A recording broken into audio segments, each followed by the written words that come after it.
Hello, I'm Adam Pacitti from Cultaholic.com, joined by Sam from Cultaholic.com, and what an episode of Raw that was. That was unexpected, to say the least. Yeah.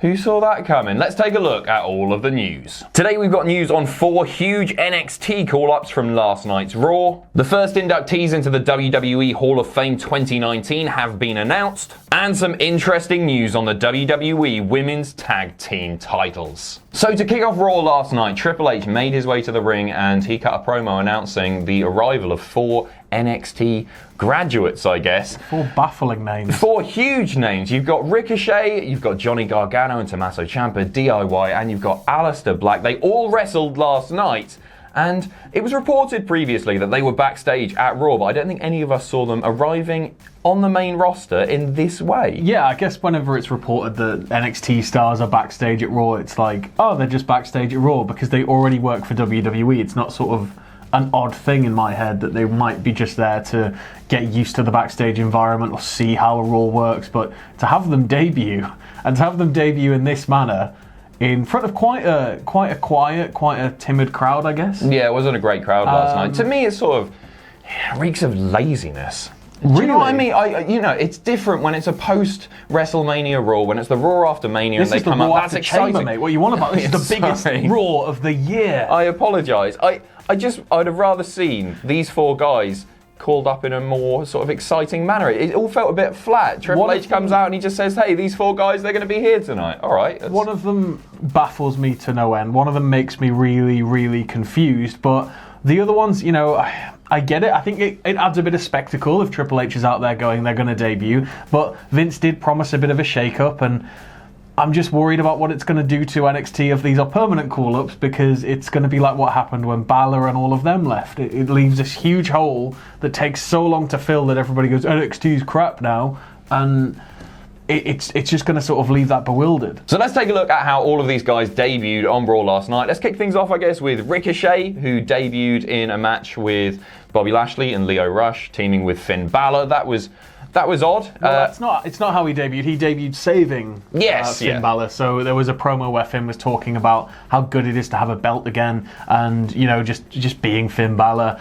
Lio Rush comes out, and obviously him and Bobby Lashley have broken up. So what's he gonna say? And then Bobby Lashley jumps him from behind. Lio Rush was working with him all along. Ricochet comes out, makes the save, does some flips, clears the ring. Speaking of lazy storytelling, that makes absolutely no sense. Bobby Lashley took him out at Elimination Chamber because he was annoyed that Lio Rush had cost him the title. Yeah. And then we get this tag team match. Obviously, it was a really good match and everything. Ricochet, his offense is always really, really exciting to watch and all that. But it just. I would have preferred it if it wasn't announced. Surprises, as you've said many times, are a good thing. Yeah, of course. Yeah. And that's the problem with Triple H just coming out and announcing that all of these, the biggest NXT guys. Could you imagine if they just debuted? Nothing was said, they just debuted. Then it looks like an NXT invasion, and they'll never give us that, despite the fact that it would be fantastic.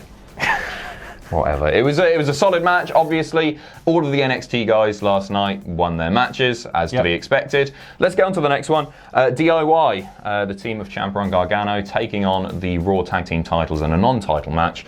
Champions, rather.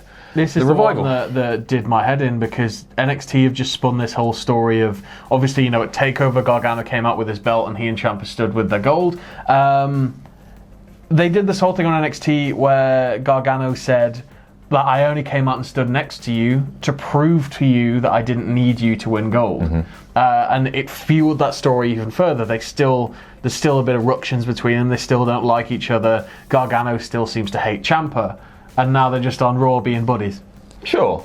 It was the match of the night, I think it's fair to say, but I also think it takes a little bit away from the Revival, who have just captured the Raw Tag Team titles. That's a weird one to me as well. Yeah. Because DIY didn't need to be beating Raw's top team in their debut. Don't get me wrong, they should have come in and they should have won, they should have had a strong showing, but I do think this takes a little bit away from the Revival. That said, it's difficult to complain too much because it was an unbelievable match. It was the match of the night. Finally, Aleister Black took on Elias. Aleister Black got all of his signature offense in. Elias was there to make Black look good, and he certainly did his job. Yeah, a couple of things about this one. Cole screamed, "Oh yeah!" and then Corey told us that Aleister Black fights for all the 9-to-5 workers, which is really nice of him. It's never been part of his gimmick. Sure. A Black's life story is tattooed across his body, which reflects his dark, brooding nature. Classic Cole there. And also, just to go back to the Bobby Lashley segment with the debut of Ricochet, Lio Rush hits his finish, the final hour, and Cole called it as Lio Rush there with a splash. You're doing Ross's bit here, aren't you? Sort of am, yeah. Let's get on to the next story. Next up, China is being inducted into the Hall of Fame. However, it's as part of a specific iteration of D-Generation X. That iteration is Triple H, Shawn, X-Pac, Road Dogg, Billy Gunn, and the ninth wonder of the world, China. Wonderful stuff. It's great to see her in the Hall of Fame, where she deserves to be. There have been countless petitions getting China into the Hall of Fame.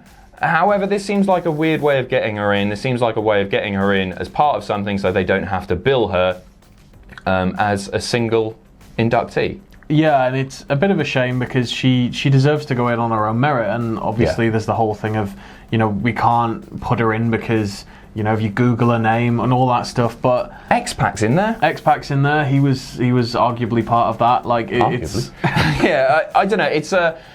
It's a frustrating one because, this does... Triple H comes up with who he feels should go in the Hall of Fame. Vince has, of course, final say. I think, but this is him putting himself in, and to me, this just sort of, it reeks of not wanting to induct China on her own. I still got, excited and a little bit emotional when he finished off the list of names by saying, "I'm the ninth wonder of the world." Yeah, it was good. And a big cheer from the crowd as well, who were largely dead last night. And I just think, though, she should be in on her own, and she should have been inducted while she was still with us. Yeah, I couldn't agree more. And DX being inducted before the New World Order. Well, that's it. Vince won the Monday Night Raw. No. Breaking news! So there are a few members of DX missing out on this induction, I guess, that it's also worth mentioning. These will not be inducted into the Hall of Fame. You've got Rick Rude, you've got Tori, you've got Stephanie McMahon, you've got Hornswoggle. None of those count. This is these specific names: Triple H, Shawn Michaels, X-Pac. Yeah, not the best. No. Not the best. It feels like we're taking something away from this. Congratulations to China for being inducted into the Hall of Fame where she belongs. I just wish it had been under slightly different circumstances, I guess. Next up, some news that I think we're both very, very excited by. Last night on Raw, the first ever women's tag team champions, Bayley and Sasha Banks, they cut a promo announcing that those belts would be defended everywhere, not Impact. They will be defended on Raw, SmackDown, and NXT. There'd been rumours that it would be Raw and SmackDown co-branded, but NXT as well. That's pretty cool. No word if it's also NXT UK, for example, or any new NXTs that do pop up over the next few years. But this is really, really cool and will absolutely help put eyes on NXT, which is great. Yeah, and whoever's the champions at the time, they're going to make some bank. Yeah, totally. I think this is fantastic because the tag team rosters on each individual brand, they're arguably not stacked enough to sustain a proper women's tag division. It brings back the sort of thing from the first brand split where it was fighting to bring belts to a brand. And I think when belts weren't sort of brand specific or assigned and you could go and take belts, I quite like that. I quite like the fact that if Raw loses them, they're going to be really upset about that and they're going to want to go and get it back. It's going to lead to some very nice, I really hope, pay-per-view matches. Yeah, absolutely. No, I'm really, really excited. Where do you see this going? Who are going to be Bayley and Sasha's opponents? So let's say WrestleMania. Who are they going to be defending those tag titles against? I think in the immediate sort of week to week, you're going to have people like the Riot Squad and... I don't know. What do you reckon? SmackDown. Maybe.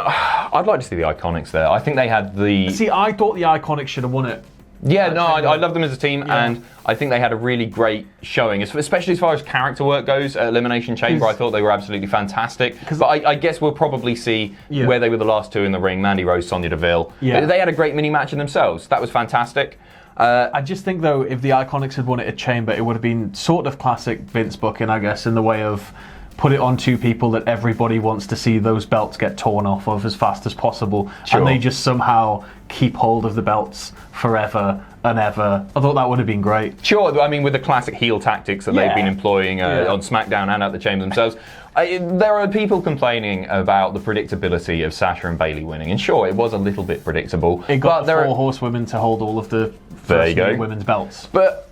you know, there are no two women more deserving of that accolade, No, for sure. I don't think not. you can complain too much. It was a good match. The finish especially was great.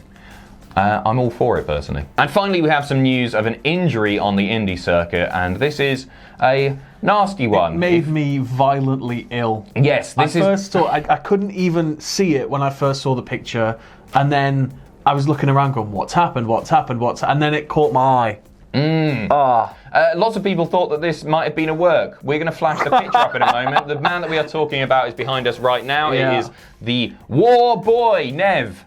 Pac. It's Pac. War Pac. Pac. Sorry, I'm using his... No. Jesus. We're going to flash that picture up now. This is what happened during a match If you're with squeamish- Volta at OTT. If you're squeamish, look away now, because it's on screen now. Still on screen, still on screen, still on screen. Slow zooming in on that horrible injury, still on screen. And Take it away, gone. Sam. So yeah, he dislocated his finger during this match at OTT with Volta, and it's not pretty at all. Right angle. Yes. A right angle. Nails down a chalkboard. I'm not good with stuff like this. I didn't appreciate that coming up on my Twitter feed. I wish I'd had the warning that we gave to you there. But because he's a hard bastard, just popped it back in, continued wrestling. He's also wrestled Ospreay at Rev Pro. Yep. Nuts. Carried on. He wrestled Ospreay at Rev Pro this past weekend in a really, really fantastic match that went all the way. The time limit was elapsed during that one. You can hear more about that on Wrestlers of the Week with Jack on Friday, I'm sure. You wouldn't get that out of Sin Cara at all. Oh, come on. But yes, that is the news. Sorry to show you that absolutely Horrible disgraceful picture. image. Yes. So that's all from us. You can follow me on Twitter at Adam Pacitti. You can follow me at Less Defined. If you enjoy what we do here at Cultaholic, you can pledge to our Patreon. That's patreon.com/Cultaholic. And most importantly, don't forget to hit subscribe and join us.